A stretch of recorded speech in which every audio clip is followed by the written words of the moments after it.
1 menit lagi kita akan on air. Jadi teman-teman bisa dipanggil teman-teman yang lain. Semoga bisa bergabung di acara yang sangat simple, sederhana, hanya membuat supaya kita selalu waras aja.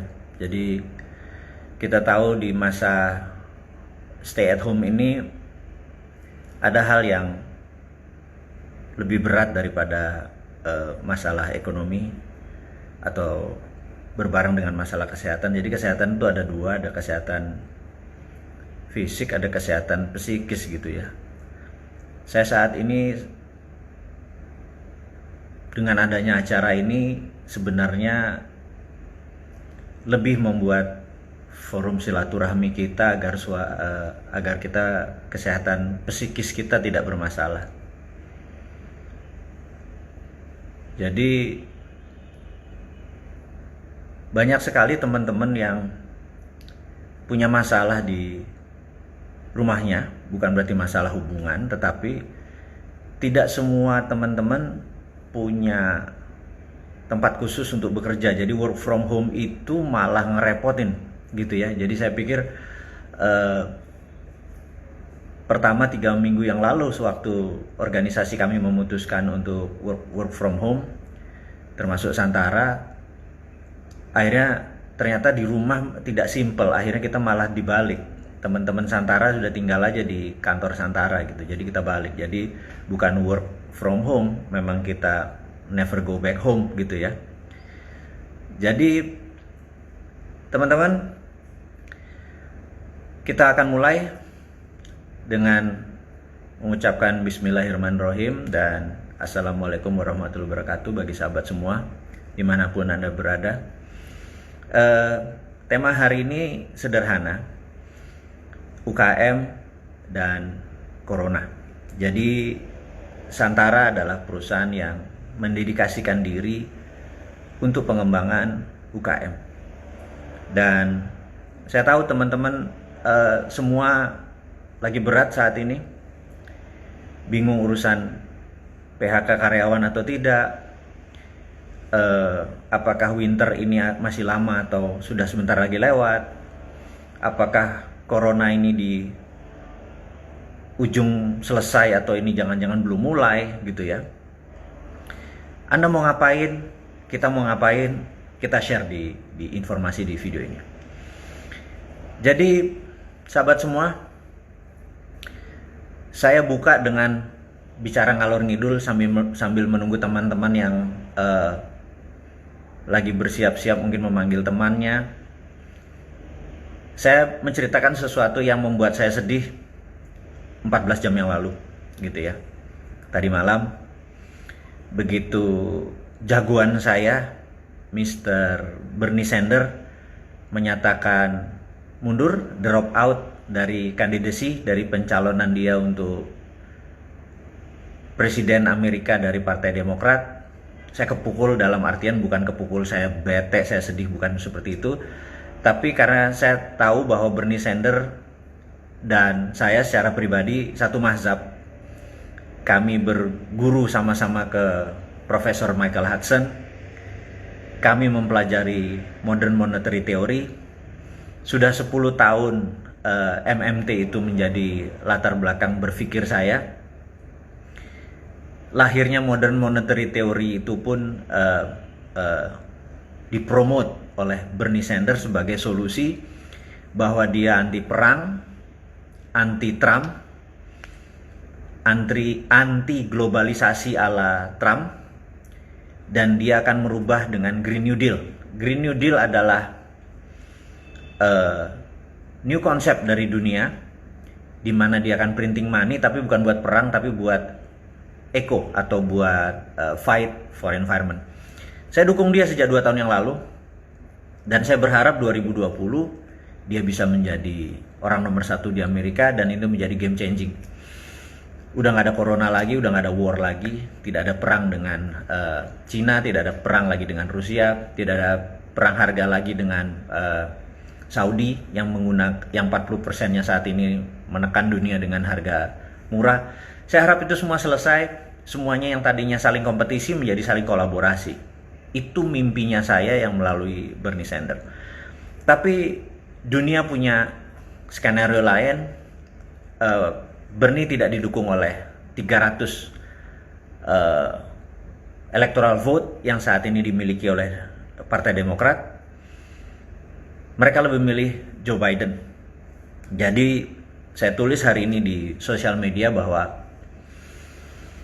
Joe Biden waktu 3 bulan yang lalu masuk, kita analis intelijen pertahanan khususnya di bidang ekonomi di dunia ini. Saya berhubungan sama teman saya di Inggris, Mr. A, kemudian berhubungan di Rusia, berhubungan sama beberapa negara.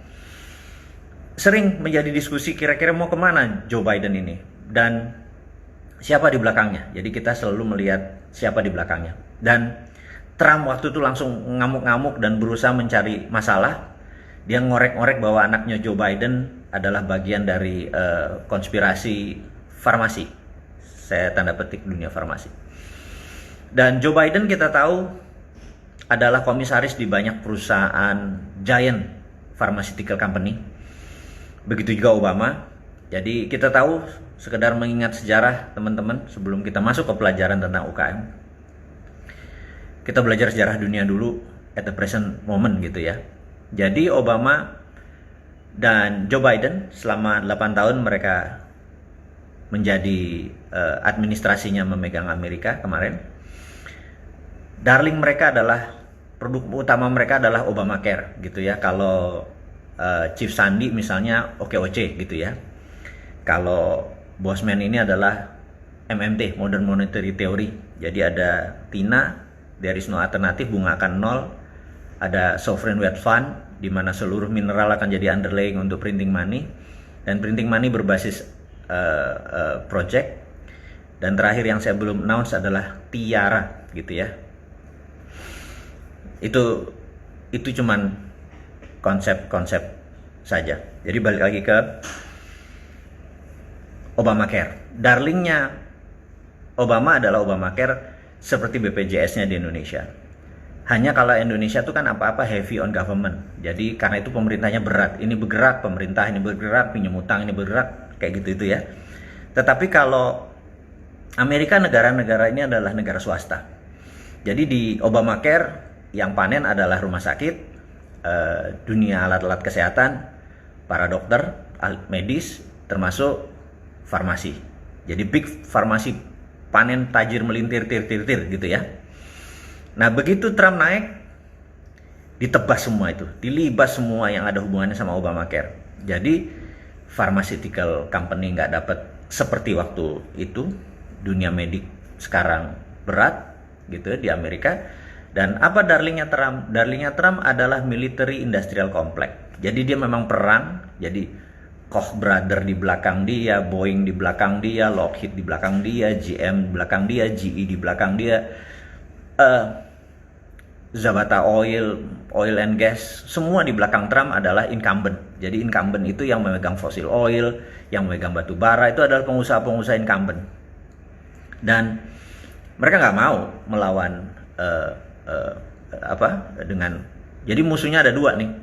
Bernie dengan new konsepnya Green New Deal terhadap lingkungan hidup, kemudian Obama dengan tim adalah dengan pharmaceutical dan health gitu ya. Nah, jadi peristiwa corona ini membuat saya yang pikirannya jadi negative thinking ini adalah ini jangan-jangan permainan tingkat atas untuk dunia pharmaceutical untuk memukul Trump. Memukul dunia, dia mau kontrol Amerika dan mau kontrol dunia. Jadi ke depan geng-geng Dahev atau Bilderberg gang ini yang sekarang ada di belakang Obama adalah yang melobi Bernie kemarin. Jadi kalau di 2016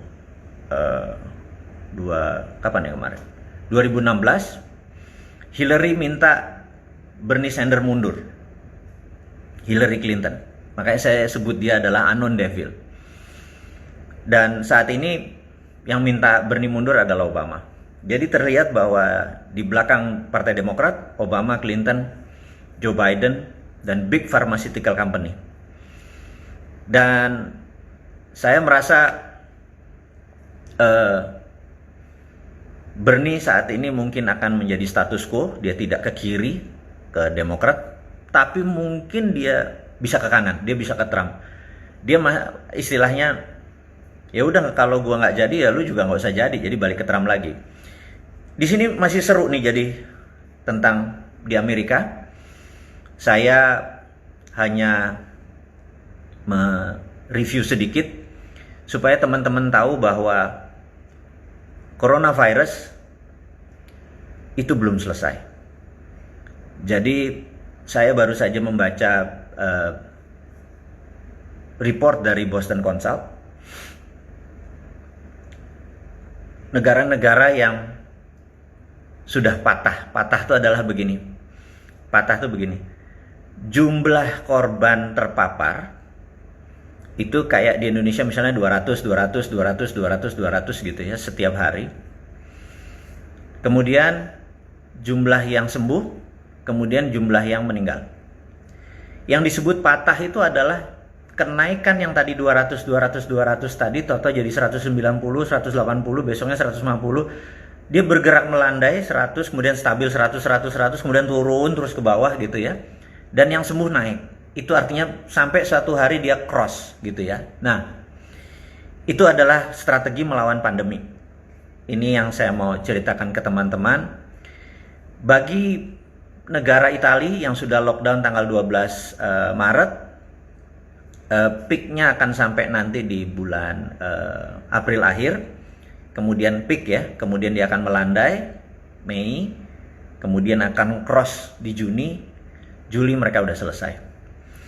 Jadi rata-rata itu adalah 3 bulan. Jadi kalau tadi ya Maret, April, Mei, Juni, Juli. Jadi kalau mulai di lockdownnya 12, ini 12 Juli, jadi berapa bulan tuh?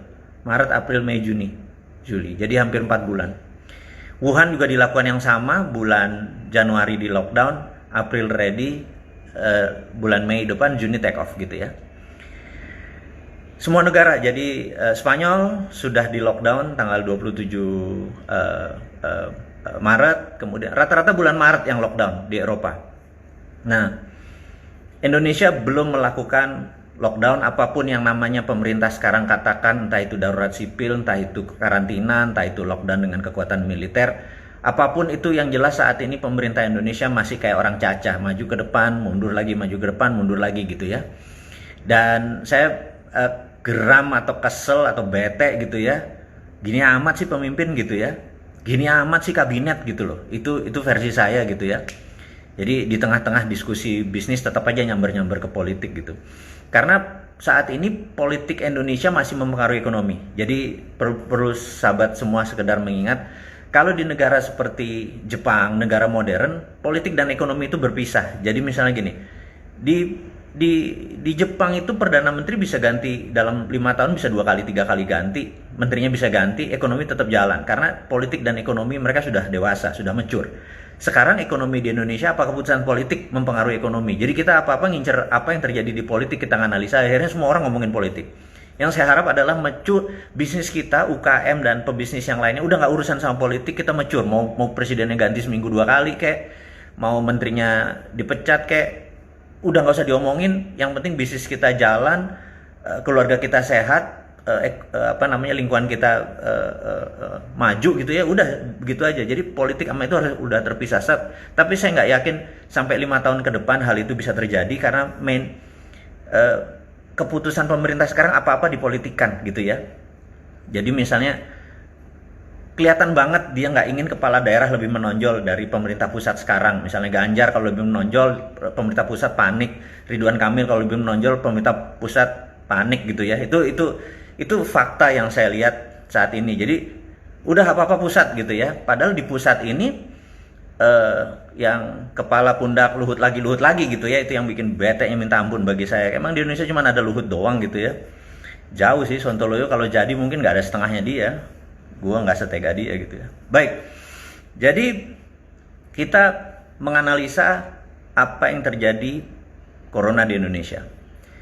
Menurut saya secara pribadi corona masih jauh dari selesai, karena penyebaran corona bukan karena corona itu bersayap atau berkaki sehingga dia bisa move around. Corona itu adalah pindahnya 90% adalah dengan jabatan tangan. Sisanya air liur dan lain sebagainya. Jadi manusialah yang mentransfer corona tersebut gitu ya. Jadi ada yang bilang corona itu tidak deadly. Yes, benar corona nggak deadly gitu ya. 80% akan sembuh sendiri. Yes, saya setuju, dan itu kata-kata pemerintah dan kata-kata orang yang mendukung teori-teori bahwa corona bukan masalah threat atau ancaman, tapi masalah pandemik biasa. Jadi monggo Anda boleh berpendapat seperti itu. Tapi yang kita tahu corona ini sangat menular. Sehingga kalau menularnya lebih cepat daripada demam berdarah, misalnya demam berdarah kecepatannya harus dengan nyamuk gitu. Kalau manusia dengan manusia itu cepat sekali. Kecepatan ini bisa 10 kali dari kecepatan demam berdarah. Dan jadi apakah bisa selesai dengan cepat? Enggak, kalau tidak lockdown. Jadi sebenarnya gini, saya mengusulkan bahwa 3 hari ke depan ya, 10, 11, 12 kalau perlu, secara nasional, secara pribadi, nggak usah ngarepin pemerintah, kita mengadakan self lockdown. Bener-bener 3 hari itu nggak keluar bener-bener gitu ya, di seluruh Indonesia, terutama di wilayah pandemik. Secara teori dia nggak akan bertahan 24 jam berada di luar, pasti habis. Nggak usah pakai disinfektan, pasti habis sendiri. Apalagi Indonesia lebih panas dari daerah subtropis. Habis itu negara harus melakukan selected karantina di beberapa wilayah, kasih waktu 1 bulan. Saya yakin akhir Mei selesai gitu ya. Kalau enggak, saya ingat kata-kata Jenderal Norman Schwarzkopf. Saya ini membaca buku, berdiskusi di dunia militer, dunia pertahanan, dunia intelijen ini kayak gitu ya. Norman Schwarzkopf itu mengingatkan perang yang benar, perang yang baik dan benar adalah perang yang cepat gitu ya. Karena mereka belajar, Amerika belajar. Jenderal Norman Schwarzkopf adalah pemimpin Jenderal Bintang 5, Panglima sewaktu Perang Teluk. Dia belajar bahwa sewaktu perang di Vietnam, Amerika itu kalah. Jadi Amerika membela Vietnam Selatan, Vietnam Utara komunis, Vietnam Utara menang, dan sekarang Vietnam dipegang komunis gitu ya. Dan kenapa lama? Karena perangnya 7 tahun. Jadi di setiap perang-perang kecil mungkin dia menang, tapi ekonomi, mental, dan lain sebagainya membuat Amerika kalah. Kemudian Amerika kalah lagi di Korea Utara. Amerika go home di perang Korea. Kemudian perang terakhir yang Amerika kalah adalah perang melawan Mujahidin. Jadi di Afgan dia kalah, di Somalia dia kalah. Itu karena perangnya lama, bertahun-tahun. Dan perang dengan Timur Tengah, mereka nggak bilang kalah, tapi mereka go home. Dari Irak mereka pulang segala macam. Zamannya Obama udah ditarik karena rugi besar. Jadi perang kalau lama itu merugikan. Nah, sama perang lawan Corona itu juga perang. Jadi perang itu ada 3 macam. Conventional war 1000 lawan 1000, guerrilla war adalah 1000 lawan 100. Kalau cell war atau perang sel adalah 1000 lawan 1 atau 1.000.000 lawan 1. Saat ini kita perangnya adalah perang sel, 1.000.000 lawan 1. Anda nggak tahu di mana itu selnya. Jadi caranya memenangkan perang lawan sel adalah yang 1 juta ini diam. Dia nongol sendiri atau dia mati sendiri gitu ya. Nah, saat ini pemerintah Indonesia tidak menyatakan ini sebagai perang gitu ya. Jadi kalau perang dalam bahasa bernegara itu masuk kategori threat atau ancaman. Jadi kalau dia menyatakan ini pandemik adalah ancaman, maka tindakannya adalah lockdown dan militer gitu ya. Tapi karena dianggap pandemik, ini adalah hanya health security, maka polisi yang megang gitu ya. Dan ini saya merasa ada kekuatan lagi di sini yang bermain. Coklat hijau main nih apa segala macam nih, pengen anggarannya saya capek ngurusin begini karena terlalu berpolitik negaranya gitu ya. Kita ini UKM, kita ini pengen hidup, kita ini pengen bahagia, kita ini pengen sehat gitu ya. Kita udah bete sama orang di depan sana yang ngomongin politik, takut Anies maju lah. Emang Anies kalau maju udah pasti menang gitu ya. Terus takut Ridwan Kamil populer lah, takut jagoannya dia Ganjar nggak populer, apapun lah sekarang jadi Ganjar di Jakarta pun pakai jualan diri. Saya bilang nemen nih, keterlaluan, dan nggak ada yang protes lagi gitu. Sampai Risma di Surabaya lagi kerja aja digeret-geret ke Jakarta, kesannya mau gantiin Anies gitu ya. Itu kayaknya nggak gitu-gitu amat gitu. Ini yang saya mangkelnya. Jadi saya tidak anti sama individu, nggak anti Jokowi, saya nggak anti individu.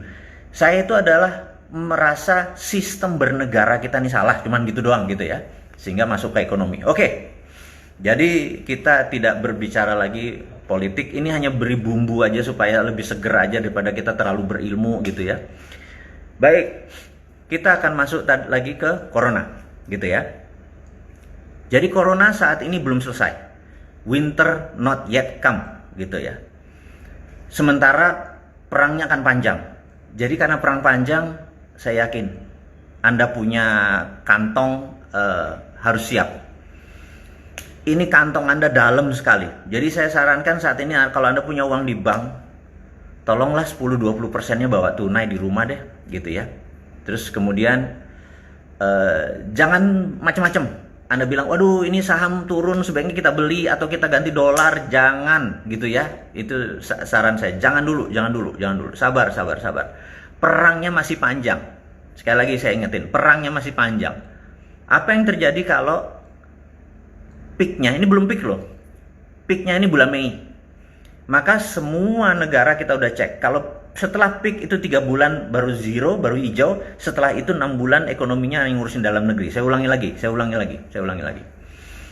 Cina melakukan lockdown wilayah Wuhan dan Hubei dimulai Januari, kemudian April sudah selesai, Mei lampu kuning, Juni Juli mereka lampu hijau gitu ya.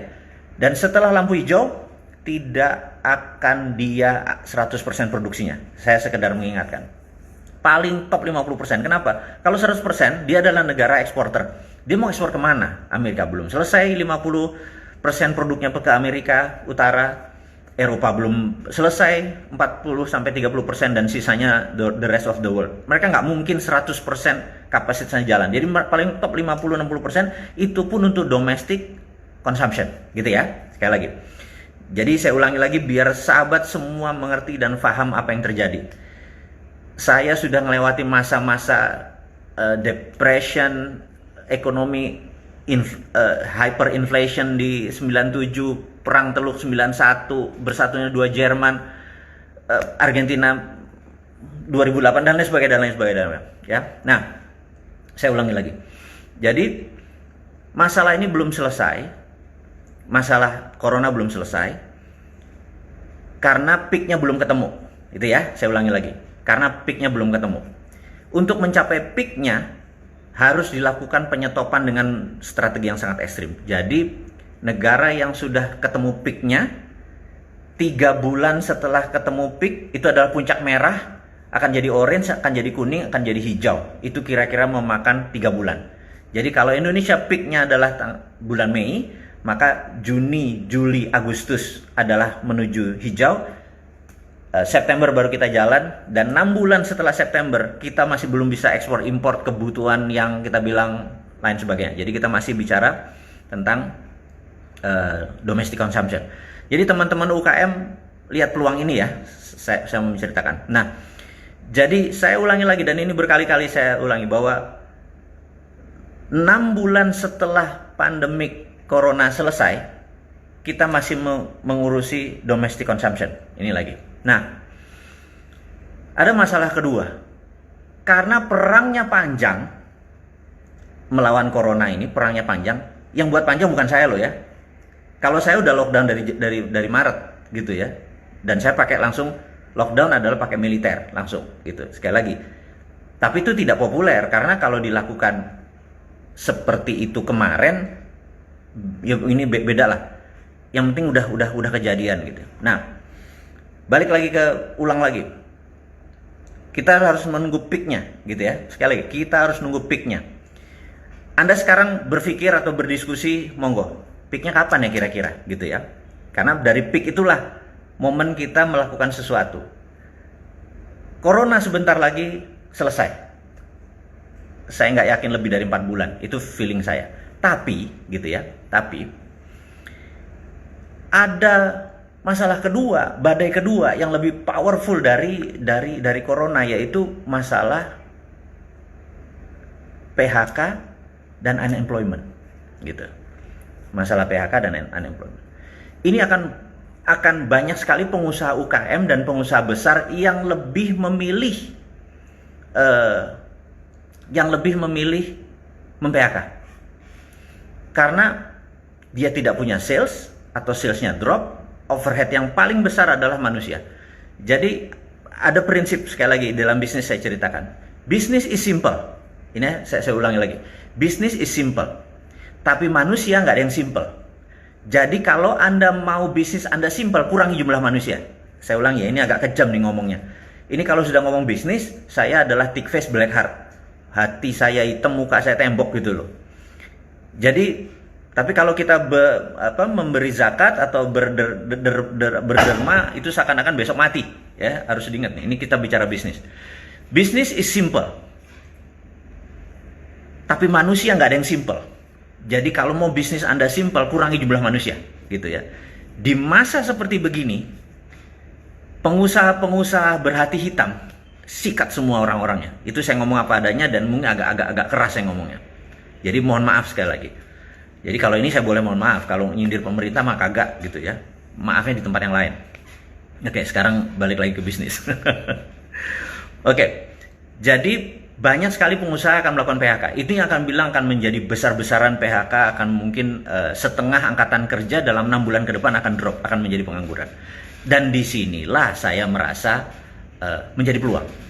Sekali lagi, kalau kita pebisnis, inilah yang menjadi peluang. Peluangnya bagaimana? Saya sudah mengatakan ke pemerintah bahwa tidak ada solusi untuk unemployment menjadi employment, menjadi tenaga kerja itu menjadi punya kerja, kecuali UKM. Kita tahu UKM saat ini menyerap 93% angkatan kerja. Gitu ya, saya ulangi lagi. UKM Indonesia, usaha kecil dan menengah itu menyerap 93% angkatan kerja. Jadi yang big company, yang para konglomerat, yang oligarki, 9 naga, apapun di jumlah, itu cuma 7% dari angkatan kerja. Yang 93% pahlawannya adalah Anda, para UKM, gitu ya. Nah, sementara saat ini yang terpukul adalah UKM. Anda bayangin, yang terpukul adalah UKM. Jadi kalau UKM mendadak 97% angkatan kerja tinggal separuh 6 bulan ke depan, itu besar sekali orang yang frustrasi. Jauh lebih parah dari corona. Jadi saya selesai ngomongin corona, gitu ya. Saya lebih berpikir tentang unemployment. Nah, saya waktu itu bilang sama teman-teman Santara, mereka pasti ingat semua. Kasih saya kesempatan dalam 3 tahun ke depan, 2 juta lapangan kerja baru akan tumbuh. Gimana caranya? Ya, kan begitu kan Anda semua, gimana caranya? Jadi begini, katakanlah kita ambil contoh apa ya yang paling enak. Ambil contoh, ini hanya contoh, bukan mau jualan. Kita ambil contoh, anggap kita ambil abnormal deh, gitu ya. Kita ambil, hanya sekedar contoh. Abnormal kalau buka cabang, itu memerlukan hampir 40 orang pekerja di sana, gitu ya. Karena shiftnya 3, karena pagi, siang, sore, kemudian 7 hari seminggu, gitu ya, 40 orang. Kalau ada 10.000 sejenis abnormal tumbuh baru, gitu, maka ada 400.000 lapangan kerja baru terbuka, gitu ya. Anda harus ingat nih, Anda harus ingat. Nah, sekarang kita ketemu Gojek. 1, kita ketemu Grab.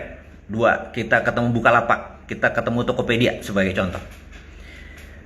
Kasih Santara, ini negara nih, ini yang ngomong harus negara yang peduli gitu. Wahai Gojek, Anda punya 500.000 merchant. Di Gojek itu ada 500.000 merchant. Top 1%-nya, jadi 500.000 top 1%-nya berapa? 5.000 ya. Oke.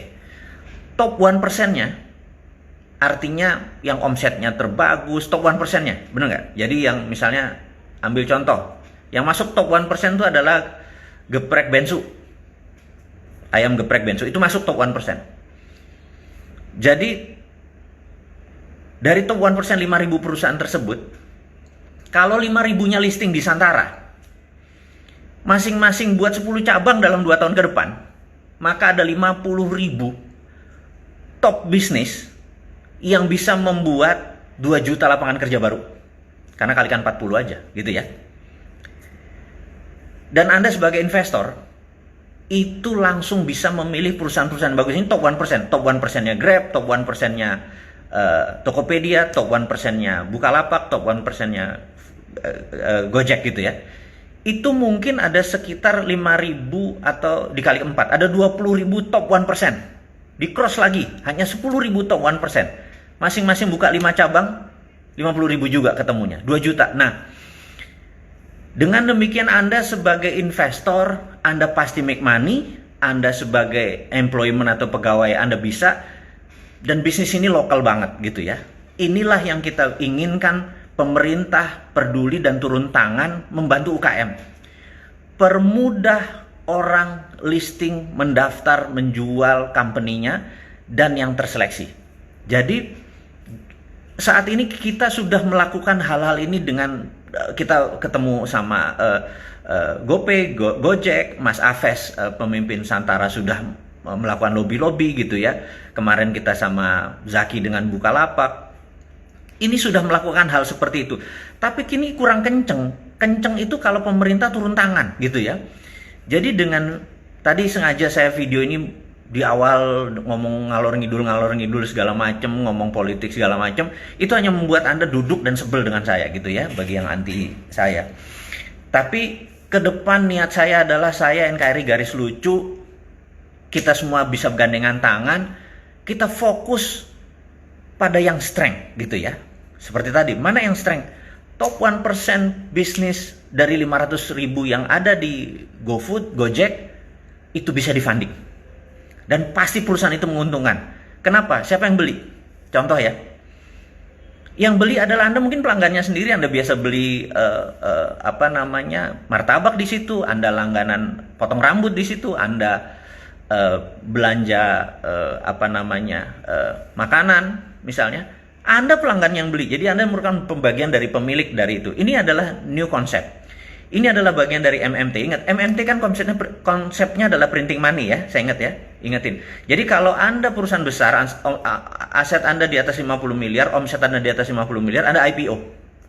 Listing di Bursa Efek Indonesia. IPO itu adalah printing money sebenarnya, saham Anda ambil jadi duit gitu ya. Nah, bagi Anda UKM, kalau Anda mau printing money, saham Anda ke Santara gitu. Jadi sekali lagi, saya tawarkan kepada sahabat semua sebagai investor. Peluang ke depan nih sebentar lagi kita pilih nih. Karena ini cuma 6 bulan masalah corona, setelah itu back to business. Dan masalah bisnis ada unemployment yang paling besar. Saya harap dalam 3-4 bulan ke depan pemerintah sadar bahwa ada Santara loh yang sudah siap. Sejak 2 tahun yang lalu memang ini adalah masalah yang akan terjadi. Dan ini panen nih Santara. Ini kalau Anda sebagai investor Anda panen, Anda sebagai UKM Anda panen gitu ya. Udah mulai kebayang.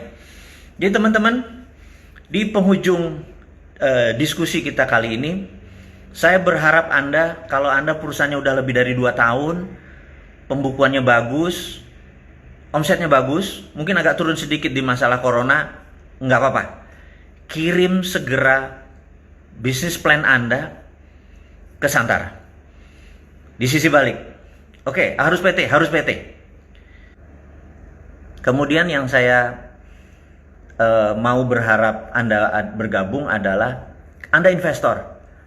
Uang Anda sekarang di rupiah terdepresiasi, bener nggak? Dengan melemahnya mata uang kita terhadap dolar, deposito bunganya kecil. Taruh di UKM, percaya saya, di UKM itu tumbuhnya bisa 100%, 200% gitu ya. Karena ini momennya. Dan pilih yang tidak ada unsur impor atau bergantung impornya besar. Pilih berbasis sumber daya Indonesia.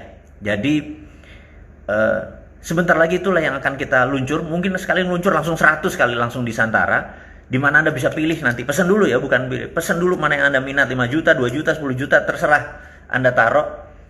Inilah yang akan kita lakukan segera. Jadi kira-kira nanti bulan Juli, di mana Santara berusia 2 tahun, kita akan besar-besaran melakukan kampanye. Tapi sekali lagi yang kami butuhkan adalah Anda, UKM-UKM yang unggul.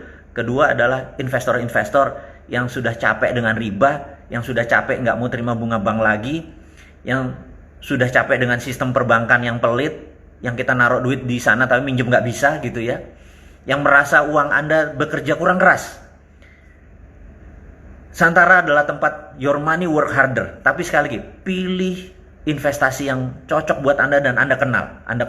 Anda kenal biasa di dunia food, Anda biasa kenal di dunia pertanian, pilih yang Anda kenal. Jadi teman-teman, saya rasa nggak lama pembicaraan kita hari ini. Mudah-mudahan faedah diskusinya. Mohon maaf tadi kalau ujung-ujungnya ada menyinggung sana menyinggung sini. Tapi itu memang gaya saya, memang Sontoloyo ya begitu gitu ya. Out of the box atau no box, nggak pedulian. Tapi cita-cita saya cuma satu. Kita semua sejahtera tanpa ada unsur-unsur politik lagi. Capek kita berpolitik, kita lebih baik berbisnis. Karena politik memecah, tapi bisnis menyatukan. Terima kasih. Sukses buat Anda. Assalamualaikum warahmatullahi wabarakatuh.